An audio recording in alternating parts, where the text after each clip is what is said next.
आयुर्वेद पञ्चकर्म चिकित्सा मध्ये महत्त्वपूर्ण चिकित्सामा पर्दछ शिरधारा, जसलाई टाउकोमा विभिन्न प्रकारका औषधि र वात द्रव्यहरूलाई निरन्तर निधारको विशेष भागमा चुहाएर गरिने एक प्रकारको थेरापी हो।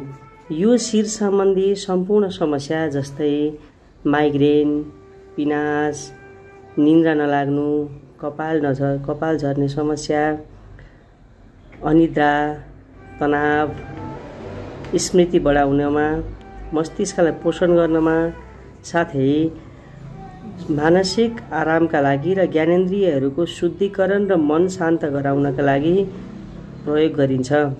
स्वस्थ मनस्थितिका र सेरेब्रल पाल्सी पीडित बालबालिकाहरूका लागि र अल्जाइमर, पार्किन्सन जस्ता बिरामीहरूका लागि शिरधारा थेरापी अत्यन्तै राम्रो थेरापी हो।